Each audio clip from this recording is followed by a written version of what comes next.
Hello friends, welcome to sarees food corner. நாம இன்னைக்கு கருவேப்பிலை சாதம் எப்படி பண்றதா பார்க்க போறோம்.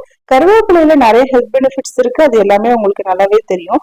நல்ல லஞ்ச் பாக்ஸ்க்கு ஒரு சூப்பரான ரெசிபியும் கூட நம்ம குயிக்கா செஞ்சிடலாம். எப்படி பண்றதுன்னு பார்க்கலாம். ஒரு பேன் வச்சுக்கலாம். பேன்ல 2 டீஸ்பூன் அளவுக்கு ஆயில் சேர்த்துக்கலாம். ஆயில் சூடானது 2 டேபிள் ஸ்பூன் அளவுக்கு கடலைப்பருப்பு, 2 டேபிள் ஸ்பூன் உளுந்து, 2 டேபிள் ஸ்பூன் துவரம் பருப்பு, 2 டீஸ்பூன் தனியா சேர்த்துக்கலாம். சேர்த்துட்டு ஃப்ளேமை லோ ஃப்ளேம்ல வச்சுட்டு நல்லா ஒரு பொன்னிறமா பொறுமையா அதை வறுத்துக்கலாம். கூடவே இது கொஞ்சம் வறுப்பட்டதும் ஒரு 10 வரமிளகாய் நீட்டு மிளகாய் தான் சேர்த்துக்கலாம். 1 டீஸ்பூன் மிளகு, 1 டீஸ்பூன் சீரகம், 1 டேபிள் ஸ்பூன் அளவுக்கு எள்ளும், ஒரு 1/4 டீஸ்பூன் அளவுக்கு வெந்தயமும், ஒரு சின்ன நெல்லிக்காய் சைஸ் அளவுக்கு புளியும் சேர்த்துட்டு இதையும் கொஞ்சம் நல்லா வறுத்துக்கலாம். இதுக்கப்புறம் சேர்க்கிற பொருள் எல்லாமே சீக்கிரமே உங்களுக்கு வறுப்பட்டுடும்.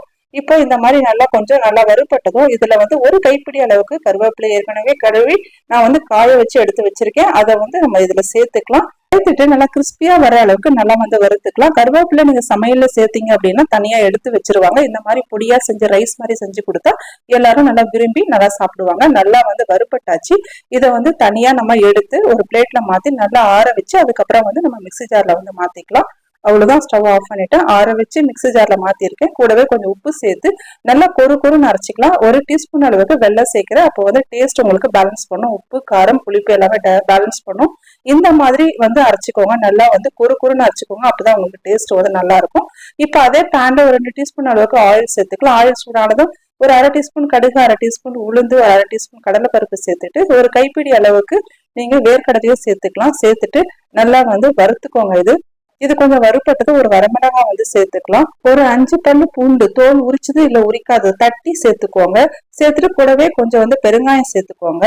பெருங்காயம் சேர்த்துட்டு கூடவே ஒரு கொத்து கருவேப்பிலையும் அதுல சேர்த்துக்கலாம். அவ்வளவுதாங்க. நல்லா தாளிச்சாச்சு.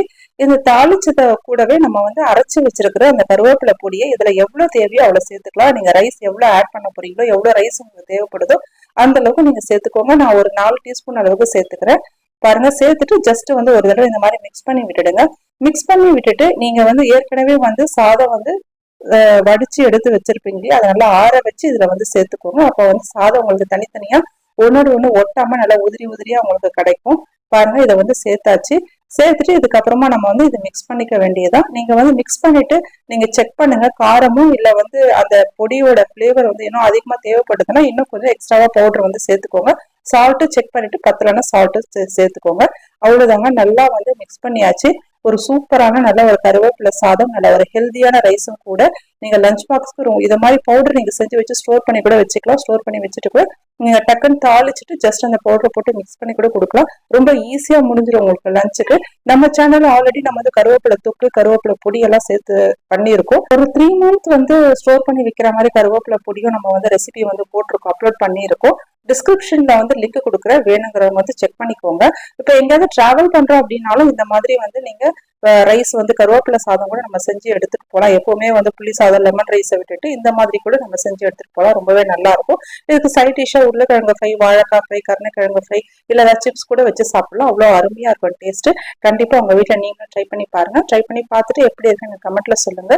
இந்த வீடியோ பிடிச்சிருந்தா எங்க சேனலை நீங்க மறக்காம லைக் பண்ணுங்க, ஷேர் பண்ணுங்க, சப்ஸ்கிரைப் பண்ணுங்க. பக்கத்துல இருக்கிற பெல் ஐகானும் ஆல்ங்கிற பட்டனும் பிரஸ் பண்ணிக்கோங்க. இதே மாதிரி வேற ஒரு வீடியோல பாக்குறேன். நன்றி, வணக்கம்.